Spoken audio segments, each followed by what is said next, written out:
Flagship programme, ఒక పెద్ద huge programme. ఒక మహిళల ఖాతాలో 50,000 వేసేటటువంటి పథకం అంటే you cannot imagine it in the entire India welfare system.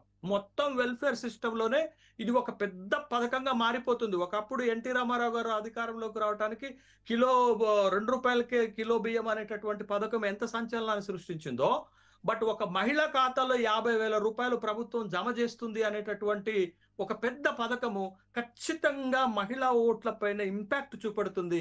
మహిళా ఓట్లను కొనాలనేటటువంటి ఉద్దేశంతో ఇట్లాంటి పథకాన్ని తీసుకొస్తున్నారు.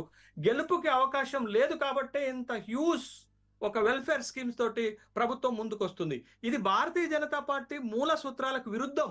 వాళ్ళే చెప్తారు ఉచితాలు దేశానికి, దేశ అభివృద్ధికి నష్టం చేస్తాయి, ఉచితాలు ఇవ్వద్దు అనేటటువంటి ప్రాపగండా చేస్తున్నటువంటి పార్టీయే ఇవాళ గెలుపు కోసం. అది మోడల్ ఆఫ్ బీహార్ కావచ్చు, మోడల్ ఆఫ్ అస్సాం కావచ్చు, model of west Bengal. West బెంగాల్లో కూడా ఎన్నికలకు ముందు 3,000 రూపాయలు మహిళల ఖాతాలో వేసేటటువంటి మాతృశక్తి బండార్ స్కీమ్ అనేటటువంటి దాన్ని తీసుకొచ్చారు. మీకు లాడ్లీ బెహాన్, లడ్కీ బెహాన్ లాంటి పథకాలను మీకు మధ్యప్రదేశ్, మహారాష్ట్రలో తీసుకొచ్చారు. అంతెందుకండి, ఢిల్లీలో కూడా మహిళల ఖాతాలో 3,000 రూపాయలు జమ చేస్తామనేటటువంటి పథకాన్ని తీసుకొచ్చి అక్కడ కూడా విజయం సాధించినటువంటి సందర్భాలు చూసాం. అంతెందుకండి, మీరు తమిళనాడులో కూడా టీవీకే గెలుపులో మహిళలకు చాలా కీలకమైనటువంటి పాత్ర పోషించారు. మలిగర్ తిట్టం అనేటటువంటి ఒక పథకాన్ని తీసుకొచ్చి మహిళల ఖాతాలో 2,500 వేస్తామన్నారు. పెళ్లి చేసుకునేటటువంటి మహిళకు 8 గ్రాముల బంగారంతో పాటు పట్టు చీర పెడతామని చెప్పారు. కాబట్టి ఇలా పార్టీలు ఆయా రాష్ట్రాల్లో దేశంలో గెలవటానికి మహిళలను ఒక పెద్ద ఓటు బ్యాంకుగా సృష్టించుకుంటున్నటువంటి సందర్భంలోనే ఇవాళ యూపీలో గెలుపు అవకాశాలు లేవు కాబట్టి బీజేపీ యూపీలో గెలవటానికి ఇట్లాంటి ఒక 50,000 రూపాయలు మహిళల ఖాతాలో నగదు బదిలీ చేస్తామనేటటువంటి పథకంతో ముందుకొస్తున్నట్టుగా మనకు కనపడుతుంది. శ్రీకాంత్, హలో సార్ వినిపిస్తుందా? సార్ వినిపిస్తుందా? శాసనసభ ఎన్నికలకు లోక్సభ ఎన్నికలకు తేడా ఉంటుంది. అదే ఉత్తరప్రదేశ్లో మోడీ ఫ్యాక్టర్ మీదనే లోక్సభ ఎన్నికల్లో బీజేపీ కొన్ని సీట్లు సాధించిందని చెప్పాలి.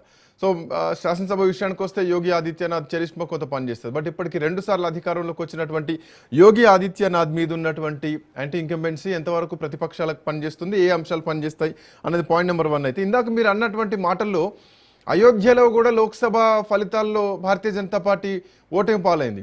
అట్ సేమ్ టైం ఈ అంశాన్ని కేవలం అక్కడటువంటి కాన్స్టిట్యున్సీ వరకే చూపించారు తప్ప దీన్ని దేశవ్యాప్తంగా ఎక్కడా కూడా తీసుకురాలేదు. సో ఈ హిందుత్వ ఎజెండా దేశవ్యాప్తంగా ఉంటే, సో హిందుత్వ ఎజెండా ఒక్కటే అక్కడ ఉత్తరప్రదేశ్లో మరి ముఖ్యంగా అయోధ్యలో గెలిపించదు అన్నటువంటి ఫ్యాక్టర్ కూడా ఇక్కడ కనిపిస్తోంది అనుకోవాలా? సో అందుకే ఈరోజు భారతీయ జనతా పార్టీ ఆకర్షణ దిశగా అడుగులు వేస్తోందా?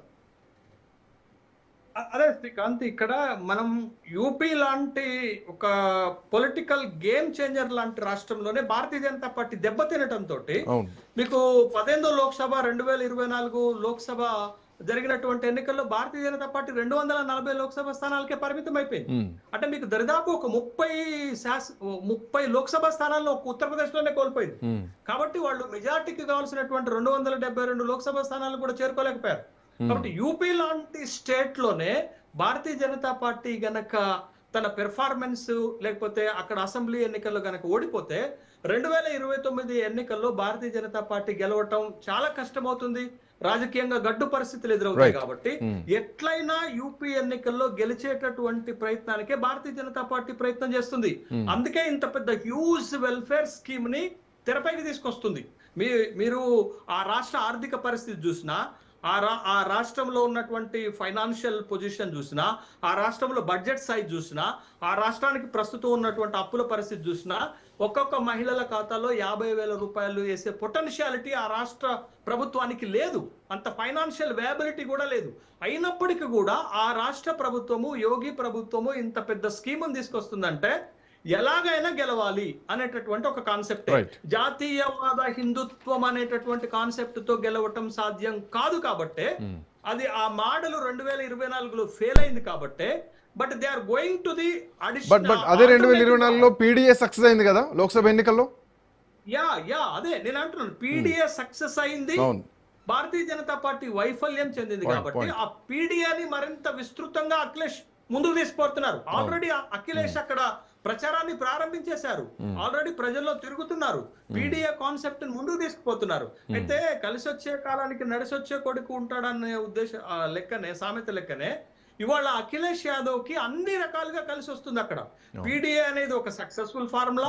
తన కూటమి విస్తృతపరచుకునేటటువంటి క్రమంలో కాంగ్రెస్ అక్కడ బలం చేకూరటం, అదే విధంగా బీజేపీ వైఫల్యాలు కనపడటం, ఈ చందా చోరీ లాంటి అంశాలు, పేపర్ లీకేజ్ అంశాలు తెరపైకి రావటం, దీంతో ఒక విధంగా ఆత్మరక్షణలో పడిపోయింది బీజేపీ. ఒక పద్మవ్యూహంలో పడిపోయినట్టుగానే బీజేపీ చూడాలి.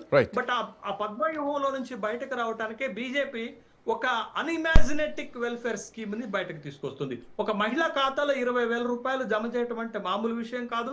మళ్ళా విడతల వారీగా ఇంకొక 30,000 రూపాయలు జమ చేస్తామంటే గంపగుత్తగా మహిళల ఓట్లను తమ ఖాతాలో వేసుకోవటానికి మాత్రమే ఇలాంటి పథకాలను, ఇలాంటి స్కీమ్స్ ని డిజైన్ చేస్తున్నట్టుగా కనపడుతుంది. ఇది ఒక రాజకీయంగా ఒక సక్సెస్ఫుల్ ఫార్ములాగా ఆయా స్టేట్లలో సక్సెస్ అయింది కాబట్టి భారతీయ జనతా పార్టీ యూపీలో గెలవటానికి ఈ ఫార్ములాని ఎంచుకున్నట్టుగా మనకు కనపడుతుంది. Thank you sir, thanks for joining. So Bharatiya Janata party మహిళల ఖాతాల్లో 50,000 వేయడానికి తీసుకోబోతున్నటువంటి నిర్ణయం, వదులుతున్నటువంటి ఫీలర్లు ఎంతవరకు, అంటే గత స్ట్రాటజీస్ ఎంతవరకు ఉత్తరప్రదేశ్లో ఫలించేటువంటి అవకాశం ఉంది? ఇప్పటికే సమాజ్వాదీ పార్టీ గతంలో ఎంవై నినాదంతో ముందుకెళ్ళింది, ఈసారి పీడీఏ నినాదంతో ముందుకెళ్తోంది. అట్ సేమ్ టైం లోక్సభలో